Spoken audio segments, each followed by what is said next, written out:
saúde mental e a saúde física, embora pareçam coisas distintas, estão interligadas e se influenciam diretamente. Os transtornos mentais afetam questões difíceis de quantificar, como os pensamentos, percepções e emoções. Mas seus impactos ultrapassam a mente e o comportamento, indo além do sofrimento psíquico. A origem dos transtornos mentais, embora ligada a questões do ambiente, também pode ser influenciada por fatores genéticos. Por isso, uma visão ampla da saúde mental e também física é fundamental para a compreensão e tratamento adequados. Hoje, vamos entender como o cérebro reage diante de transtornos como a esquizofrenia, depressão, bipolaridade e ansiedade, e como a neurologia nos ajuda a compreender e tratar essas questões. Tá, vamos lá, que aí isso é bom a gente conversar. Doutor, sempre foi visto que mente, o corpo, era visto sempre como coisas separadas. Tanto é que o psicólogo tratava da mente, né, da alma, né, psique, né, alma, né, e o corpo era do médico e tal. Hoje é um pouco mais, tá diferente esse pensamento. Perfeito. Eu até brinco com meus pacientes que às vezes você vai tratar algumas doenças, você tem que explicar a história para ele entender a confusão que passa, né? Então o dilema mente-corpo é filosofia, desde Platão, depois Descartes, e a gente continua com uma série de problemas a ser resolvidos, né? Do que é físico, não é. Na área de medicina, e aí vem a psiquiatria, a neurociência, hoje a gente já sabe que existe um substrato de algumas doenças, a gente aprendeu muito com doença, que você lesando a área do cérebro, você vai ter alteração comportamental. Então o papel da gente enquanto médico não é resolver o problema filosófico, é entender que existem algumas doenças que têm um substrato neurológico que dão consequências no comportamento. Sei. E aí tem um grande problema. Se a pessoa não entende isso, essa dúvida filosófica, ela começa a levar para um caminho que não é tão legal. Ela não entende aquilo quanto doença. Então, por exemplo, um câncer, um infarto, um tumor, eu pego a ressonância e mostro isso aqui. O paciente acredita em mim. Verdade. Mas quando envolve saúde mental, ele às vezes não aceita aquele diagnóstico, porque ele acha que é de outro campo. De outro campo. De outro campo. E geralmente é de um campo sobrenatural. Sobrenatural. E aí qual é o grande problema que eu explico para o paciente? Com a medicina evoluindo, a gente ainda tem muita dúvida. O cérebro é muito complexo. E a gente achava que hoje a gente ia ter um campo que a gente ia entender mais, mas a gente não entende ainda muita coisa, né? Mas a gente já sabe que vários tipos dessas doenças, ansiedade, depressão, esquizofrenia, né? Transtorno bipolar, e existe um substrato anatômico no cérebro. Uma coisa fisiológica. Fisiológica. Com exames neurofuncionais. Pra você ter ideia, a ressonância, a tomografia é da década de 80, então é muito novo. Novo. Ressonância funcional, você vê essa parte da funcionalidade do cérebro em atividade em algumas doenças. Ressonância funcional significa você vê o cérebro funcionando. Você pede para a pessoa pensar, você pede para a pessoa ver notícia ruim. Aí você vê ali alguma coisa. Ainda é bem primitivo. Por que eu digo primitivo? Está em campo de pesquisa, mas não está na prática. Então o médico não vai pedir uma ressonância para você para fechar o diagnóstico de depressão. Ele usa uma série de critérios clínicos que já são validados, e esses critérios clínicos ele fecha. Você tem depressão, você tem ansiedade, você tem bipolaridade. Doutor, as nossas emoções, as emoções, elas são coordenadas por quê? Por alguns elementos fisiológicos. Perfeito. Né? Perfeito. E a CPU, a origem está no cérebro. No cérebro. Vou dar exemplo para o senhor como a gente começou a entender isso, né? Existiu uma pessoa que teve um acidente gravíssimo, que perfurou uma barra de ferro na região frontal dele. E mudou completamente o comportamento dele, e ele ficou vivo. E um médico começou a descrever, a medicina tem muito isso de descrição, né? E aí começaram a se ver, poxa, será que essa área é responsável pelas emoções? Anteriormente você achava o quê? O coração, por isso que a gente confunde. Confunde o coração. Eu estava vendo até nas imagens, aparece muito coração, né? Que é justamente isso, a gente achava que o coração era a sede. Com essas doenças, a gente começou a ver um AVC. Por que uma pessoa tem um AVC nesse local e não mexe um lado do corpo? A gente entendeu.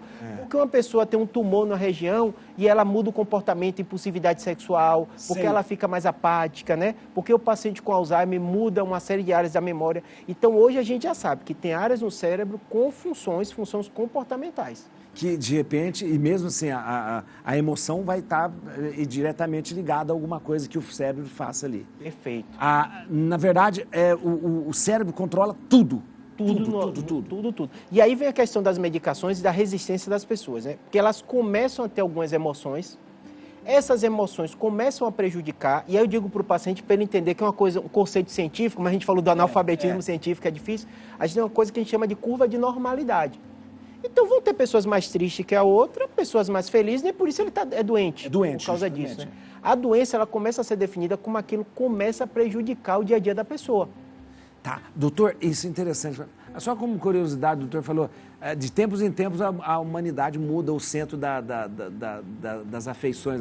Antes do coração, lá atrás, se a gente for ler na Bíblia, era o rim. É o rim, né?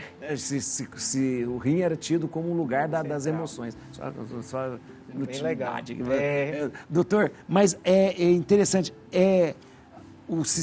então, muitas reações que nós temos diante das coisas podem ter uma questão ligada no cérebro, então. Pode. E é curioso, pai, o senhor falou do rim, falou na inutilidade, né? É bem importante, porque a gente começa a ver como a ciência ela é dinâmica, né?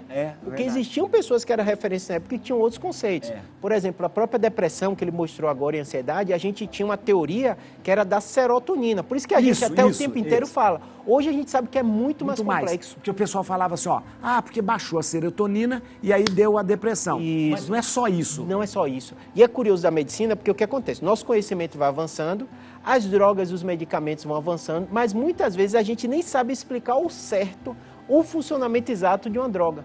Então, hoje em dia, os antidepressivos eles são mais complexos porque eles mexem com vários neurotransmissores. Aí você fala, Júlio, como é que vocês não sabem completamente e passa o remédio? Justamente que a gente sabe que ele funciona naquele contexto da anormalidade. É uma pessoa que a qualidade de vida dela está horrível. Tem até paciente que vai falar, Júlio, eu prefiro tratar naturalmente, não quero remédio nenhum.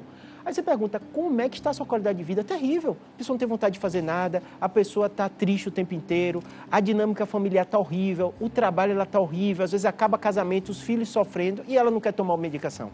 Então, por isso que tem que ter sentido, né? Então, porque, na verdade, algumas doenças neurológicas, eu não sei se pode chamar uma doença neurológica, mas algumas doenças neurológicas, ela pode afetar o comportamento, a relação das pessoas. Por exemplo, a esquizofrenia é uma doença grave. Perfeito, E o que é que acontece? Quando a gente começa a passar para algumas doenças, que aí todo mundo, o termo leigo que fala de louco, e tem todos os idiomas, e louco, a gente médico não usa, né? Na Bíblia tem, a depender de qual parte conta, usa termos diferentes, o que é que a gente percebe? A pessoa, às vezes, tem uma ruptura com a realidade, aí é mais complexo, né? Porque ela tem, às vezes, sensação de grande eloquência, que foi revelado para ela algo diferente, que ela enxerga o que as pessoas não enxergam, né? E aí o grande problema é que nós, como seres humanos, a gente percebe o mundo pelos nossos sentidos, visão, audição, né? Tudo isso leva para o racional. A pessoa começa a ter os sentidos enganando ela. Os sentidos enganando. Esse é o grande problema. Você vai chegar no cérebro, informação errada. E aí ela confabula uma realidade diferente. Estão sendo perseguidas, estão me envenenando, né? Estão tentando me matar, alienígenas. Aí todo mundo entende como isso é doença, normalmente procura ajuda médica, só que qual o grande problema de compreensão? Quando a pessoa melhora, ela para a medicação. Porque ela percebeu que ela está bem. Ela está bem. E muitas vezes a sensação é boa, né? Às vezes a pessoa não entende porque o paciente, quando está em surto, ele às vezes não tem uma sensação ruim, ele tem uma sensação boa, né? de magnitude, de compreender o mundo, né? Interessante. Aristóteles dizia assim, tudo que está no intelecto, não há nada que esteja no intelecto que não tenha passado pelos sentidos. É interessante. Era a compreensão dele. Porque não há nada que está no intelecto que não tenha passado pelo sentido. Ou seja, nenhuma informação chega de modo mágico na cabeça. Perfeito. Tudo tem que passar pelo sentido. Ele tinha essa certeza. Tem uma pergunta, doutor. Existe confusão entre a espiritualidade e a esquizofrenia? Doutor, eu sempre falo na missa isso. Começou a ouvir vozes, não venha procurar o padre, vai procurar o médico. Perfeito.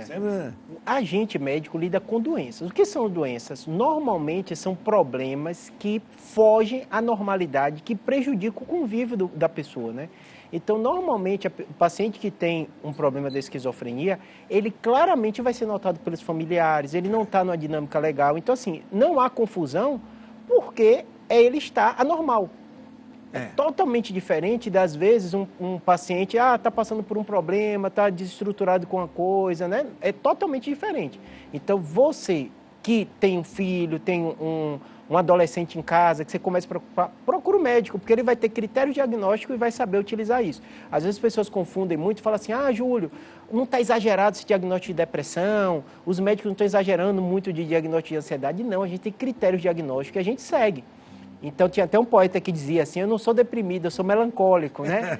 Então, é uma diferença. Tem gente que é um pouquinho mais triste mesmo, né? Mas aquilo não vai ter um grande prejuízo para a vida dele, né? Então, normalmente, as pessoas procuram ajuda como aquilo começa a prejudicar. A esquizofrenia é uma doença que ela tem também um fundo familiar também, não tem? É, tem um fator genético importante. Eu até falei, eu tinha um avô esquizofrênico, né? Minha mãe morria de medo por isso, com razão, porque tem uma penetrância muito grande, é quase 15%. Familiar de primeiro grau, né? Então, assim, a família fica mais ansiosa porque genética é isso. Eu falo tudo em doença tem fatores não modificáveis, que é o genético, que você tem que orar, pedir para não ter e não ter o que você for fazer. Hoje a gente não tem nenhum tratamento para isso. E existem fatores modificáveis, que a gente sabe, mesmo o paciente com esquizofrenia, depressão, o ambiente influencia muito.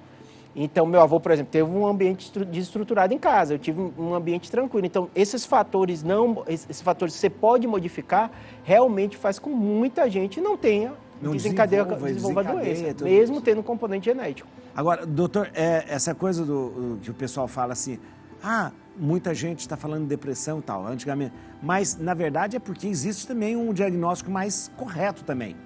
É uma coisa curiosa, porque antes era visto como fraqueza. É isso então mesmo. As pessoas não procuravam ajuda. E, além disso, escondia. Então, a gente cansou de ouvir falar, alguém suicidou, as pessoas não falavam que se suicidou. Dizia, ele teve um problema, então tudo era escondido. Hoje em dia, com esse mundo da internet, com isso aqui, as pessoas falam mais do tema.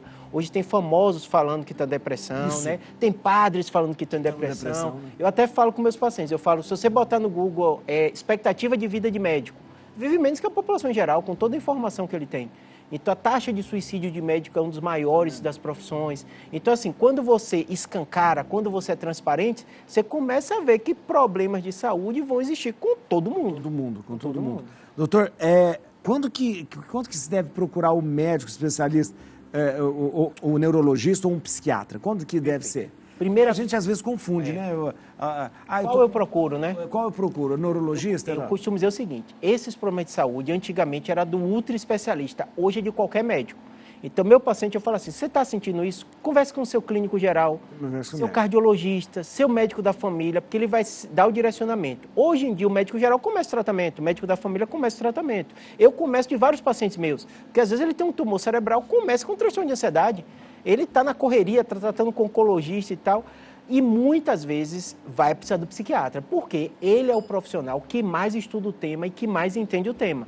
Só que tem graus, né? Então, às vezes, o paciente está numa situação...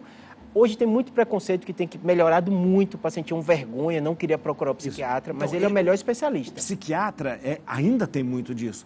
Falar que a pessoa deve ir ao psiquiatra é como se ela tivesse um estigma, uma coisa assim. Mas é uma coisa que, de repente, precisaria ser, vencer de alguma forma, né? E às vezes, quando você está com problema de saúde, assim, a gente médico é muito prático, né? Então, eu canso de pacientes assim, doutor, ainda bem que foi seu remédio, não foi do psiquiatra. É o mesmo remédio que o psiquiatra ia passar. Porque de convencer ele, né? A pessoa às vezes fala, não, eu acho que isso é para o neurologista. Porque parece que o neurologista é uma coisa que é menos degradante para a pessoa do que o psiquiatra. É o preconceito mesmo. O psicólogo acontece muito isso, né? O homem principalmente fala assim, conversa eu não quero não. O homem já é o contrário, prefere até remédio do que o psicólogo tem evidência científica.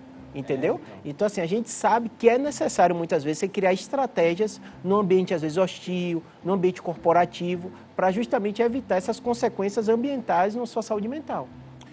A gente vai ver um VT agora que fala um pouco sobre o transtorno bipolar. Depois eu quero falar com o doutor. Muitas pessoas associam o transtorno bipolar a uma rápida mudança de humor. Mas o distúrbio é mais complexo do que a alteração de um estado de espírito para o outro. Os episódios de depressão e euforia podem variar de pessoa para pessoa, seja na frequência, duração ou intensidade. Essa amplitude na manifestação da doença pode fazer com que ela se confunda com outros transtornos, como a depressão, esquizofrenia, transtorno do pânico ou ansiedade. Mas ainda que as causas do transtorno bipolar não sejam totalmente conhecidas e o diagnóstico possa demorar até 10 anos para ser confirmado, o controle dos sintomas é possível com mudanças no estilo de vida e também o uso das medicações adequadas. Antigamente falava psicose maníaco-depressivo, não é isso? Isso, perfeito.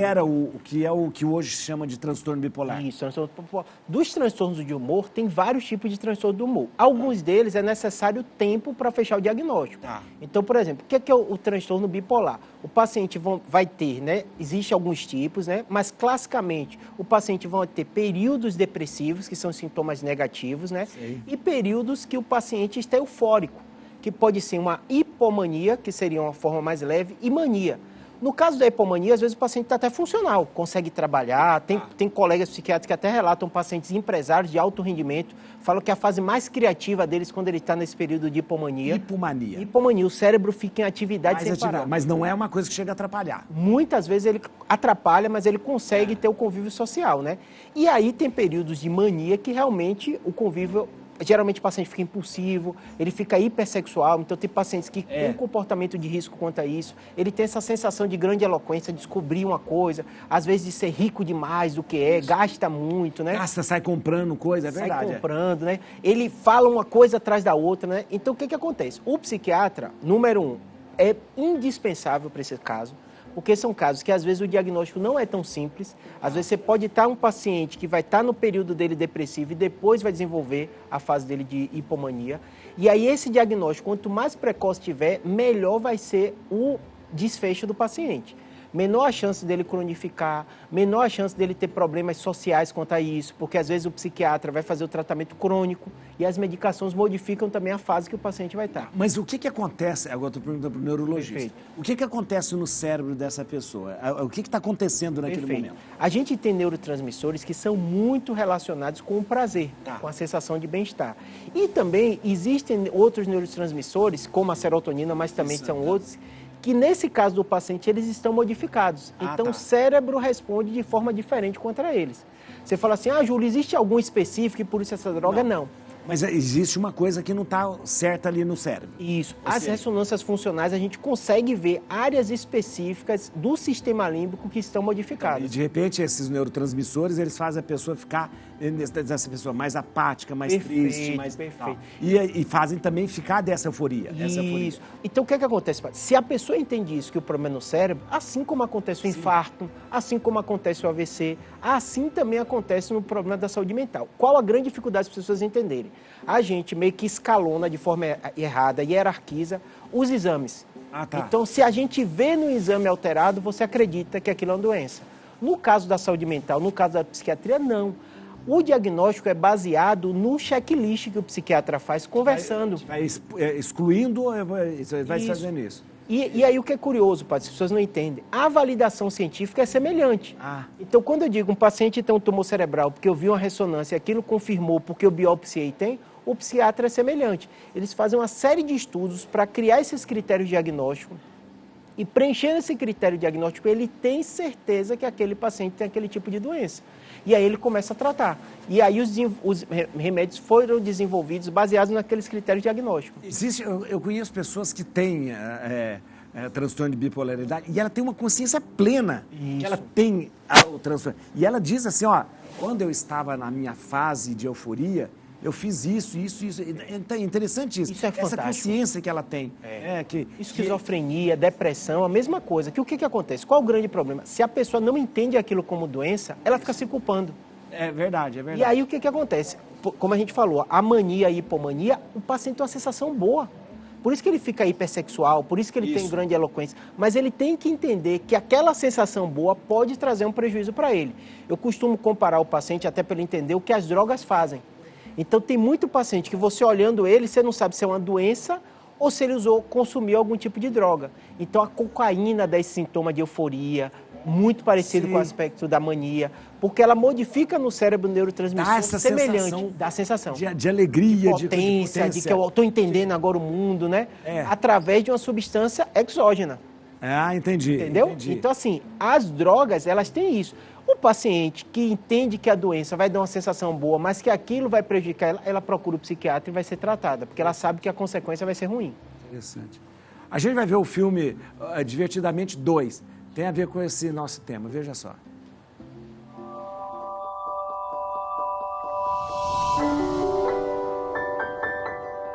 As pequenas vozes de dentro da sua cabeça te conhecem profundamente. A nossa garotinha cresceu num piscar de olhos. E tá tudo indo muito bem. Mas todos mudam com o tempo.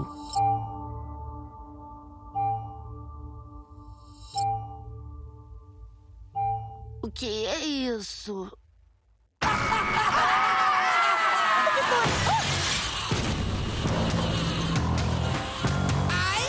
Galera, vamos esvaziar o lugar. Bora demolir!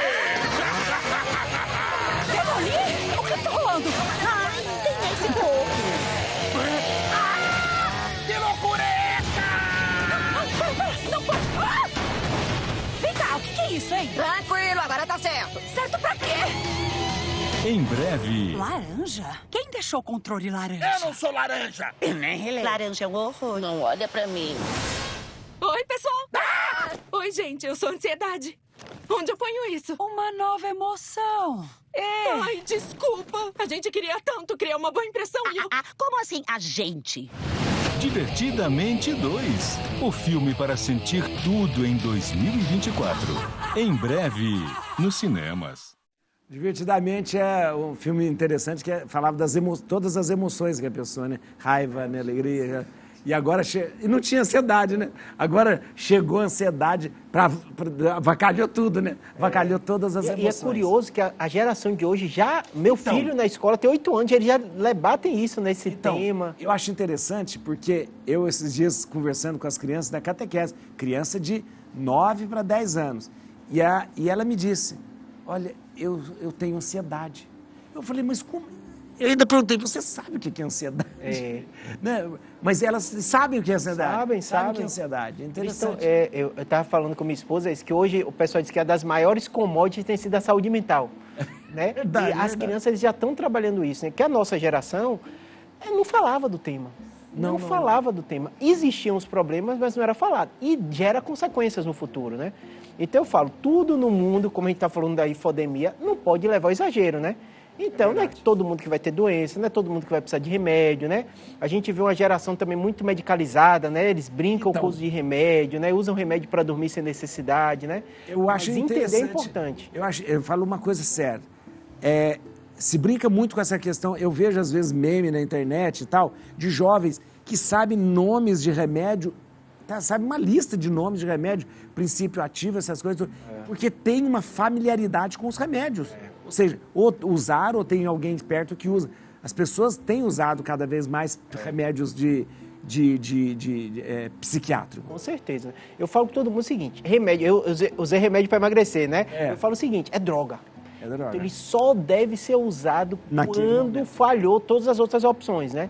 Então, assim, as drogas vieram para revolucionar, claro, a gente usa, a gente precisa, né? Mas não deixa de ter consequências, que às vezes você não tem ao certo como é. Por isso que qual o grande problema? A maioria dos jovens, eles usam remédio para sintoma e não para tratar doença. Justamente. Então, por exemplo, ansiedade. Muitos usam remédio para dormir. Justamente. Isso é interessante. Não dorme por quê? Porque fica muito tempo no celular, não consegue fazer. Aí, então, tomo um remédio como se aquilo fosse... Perfeito. É interessante. Fazendo paralelo do meu caso da questão do peso, né? 50% das pessoas que perdem peso com remédio para emagrecer tem reganho. Porque não mudou o hábito de vida, não mudou o controle alimentar. Ainda paralelo. Se a pessoa toma um remédio para dormir, aquilo não resolveu o problema dela. Com certeza. Porque ela não vai dormir nunca na vida dela se ela não mudar o hábito dela. Com certeza, né? Eu falo o seguinte, há um avanço de entender aquilo como doença, né? Mas normalmente essas doenças elas são multifatoriais, né? E geralmente o tomar o remédio é o ato mais simples, né? Então, às vezes é um paciente, no meu caso acontece muito, encaminhar o paciente, aí não foi para o psicólogo, você deu a medicação, ele se sentiu melhor com a medicação, não resolveu a raiz do problema, da ansiedade dele, nem da depressão. Isso. Não faz nenhum tipo de acompanhamento, e aí fala, doutor, acho que eu estou viciado no remédio, e quando eu paro, os sintomas voltam. É claro, porque ele não resolveu o problema. Não resolveu o resto do problema. Não resolveu o problema. Então, realmente, há uma dependência, porque ele não resolveu o problema. Então, assim, a compreensão que o problema é no cérebro é uma vantagem, entender como uma doença é uma vantagem, mas eu acho que hoje vai começar a evoluir para entender o que é que eu vou fazer. A gente está falando de ansiedade e depressão, e houve a pergunta da espiritualidade, né? A gente sabe a importância que tem da saúde mental, Hoje os hospitais, qualquer hospital privado que tem aqui, e o senhor como padre sabe muito disso, vai ter a parte espiritual também, porque a gente sabe que lida muito junto com isso, né? E as pessoas vão ter que aprender nessa sociedade a conviver e tentar mudar a raiz do problema. Porque normalmente é o quê? Excesso de informação, né? É a questão do objetivo de vida, é a questão dessa competitividade que a gente tem, né? A cobrança muito hoje, a cobrança com as crianças hoje eu acho impressionante. A família que cobra. Com certeza. Eu acho impressionante como a gente vai ver agora, mas eu fico impressionado como a família coloca uma carga, faz uma agenda para as crianças que é impressionante. A exposição em rede social, né? Sim. Eu tava, meu filho estuda na escola jesuíta aqui, no Coração Luiz. Aí eu perguntando para ele, ele faz esporte, então eu fiz, quem é o melhor nisso? Ele, não tem melhor não, pai, cada um aprende no seu tempo. Eu fiz, tá bom, eu vou fazer outra coisa. A sociedade vai evoluindo, né? E a gente vem da nossa geração, né, que tinha o melhor, era o vestibular, quem passou em primeiro, né? E vai mudando. Interessante. O que acontece quimicamente no cérebro quando a gente está em depressão? Você vai acompanhar o VT e depois eu vou falar com o doutor. A depressão, também conhecida como mal do século XXI, possui um grande impacto no sistema nervoso de um indivíduo. Estudos recentes indicam que a composição de genes pode ser diretamente ligada à vulnerabilidade na mudança de humor, além de afetar a reação medicamentosa da pessoa. As conexões que nosso sistema nervoso estabelece são diretamente ligados às nossas emoções, sendo que a existência da doença modifica o crescimento das células nervosas e o funcionamento do sistema nervoso como um todo. Também existe a teoria que o hipocampo é menor em pessoas deprimidas. Em uma pesquisa feita pelo The Journal of Neuroscience, o hipocampo de mulheres deprimidas era de 9 a 13% menor que de mulheres que não atravessavam a doença. Vale mencionar que mesmo com o título de doença mental, o corpo pode sentir as consequências, como mudanças no apetite e na nutrição. Então, se sentir os sintomas, não ignore, busque apoio. Na verdade, a gente tem algumas teorias, são teorias também, né? Por exemplo, o hipocampo é menor e tal, mas isso não é determinante. Não é. Uma coisa curiosa, padre, quando a gente vai para a epidemiologia, para você ter ideia, o Brasil é o país mais ansioso no mundo, segundo a OMS. 10% da população. Então, se tem 10 pessoas nesse estúdio, vai ter com ansiedade. Aliás, o Rodolfo assumiu toda a ansiedade nossa. Ele tem toda, ele representa a gente. Depressão, 5% da população. Então, você mora num prédio que tem 100 pessoas, vão ter 15 ali, a ansiedade e a depressão. E, às vezes, andam juntos, né? Então, é uma doença tão comum, tão frequente, que a gente vai ter contato muito com ela, né? E aí, a gente começa a primeiro entender os sinais e sintomas. Quais são os sinais e sintomas para você identificar se você está com depressão? Normalmente a pessoa para de ter vontade de fazer as coisas que gostava de fazer. Ela gostava de jogar bola, deixa de ter vontade. Ela tem uma dificuldade de relação interpessoal, então ela piora um pouco, né? Normalmente tem distúrbio ou de sono, ou de excesso ou de falta, né? Alimentação, falta, né? Pode ser qualquer um dos dois. Alimentação também, tem gente que come demais, tem gente que come de menos. Você somando todas as informações, você consegue fechar o diagnóstico. E aí, para aquele caminho que você estava perguntando assim, Júlio, por que está sendo tão falado? Porque está sendo cada vez mais frequente. Existe essa coisa de ser mais identificado, mas existe também o jeito que a gente leva a vida também. Com certeza, né? E aí tem a velocidade de hoje, né? O jovem que o senhor estava falando, então, das crianças da catequese, é tudo instantâneo, né? Instantâneo, né? Então, eu volto a dizer, eu acho que de repente, eu culpo os pais, porque os pais querem projetar nos filhos um sucesso, talvez que eles não tiveram, ou que eles queiram ter, e bota o menino na natação, bota o menino no futebol, bota o menino no Kumon, bota ali no... Você vê uma agenda de uma criança hoje, nossa mãe, é totalmente exaustiva. Ou seja, e cobrando daquilo, não tem como essa criança não ficar ansiosa. Não tem como ficar no... Rede social, YouTube, tanta coisa, isso, né? E a própria rede social cobrando também que a pessoa se expõe ali. Então, na verdade, eu sei, na Bíblia fala que a gente não deve dizer, nos bons e velhos tempos, está escrito na Bíblia. Isso não é sábio isso, dizer, mas isso, a gente precisa se conter um pouco, se conter um pouco nessa questão de que a gente não pode cobrar tanto, né? Então até no joguinho é para ser melhor. É verdade, no YouTube é melhor, o influencer Eu acho assim, que também o que aconteceu nesse mundo novo, que a gente começou falando da internet, né, e continua falando dela, é que as crianças têm acesso a mundos tão diferentes que a gente não tinha, que é bom por um lado. Por outro lado, ela vê criança muito rica, tendo tudo que não existia, né, antes. Criança muito famosa na internet, acompanha no Instagram, né? É fã, é seguidor, vê vídeo. Então, mundo novo, né? Como o mundo é novo, novos problemas vão surgir, né? Então, vão surgir, a gente vai ter que saber como lidar com isso. E na terceira idade, igual, pai. Eu sei que grande parte do seu público é da terceira idade. Eu converso muito com meus pacientes o seguinte: o que é que está acontecendo? O senhor está até falando que tem muito padre, né, com mais de 90 anos. Isso é. Então, é uma geração que o mundo não está preparado para eles. Então, eu estava conversando com um paciente, ela falou: me aposentei com 70 anos, eu não tenho nada, não tenho problema de saúde nenhum, o que é que eu vou fazer? Eu acordo de manhã, provavelmente uma expectativa de vida passando os 80 anos da população brasileira.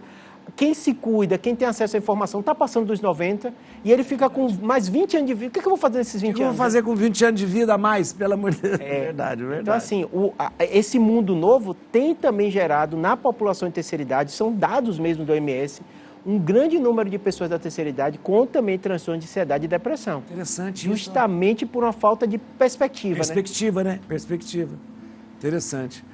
Doutor, nossa, é muito bom falar com o doutor aqui, ó. Queria agradecer, mas muito mesmo, muito bom. E eu quero atenção. Olha, doutor é a palavra mais, como volto a dizer, mais abalizada. Já é certificado pelo YouTube Health.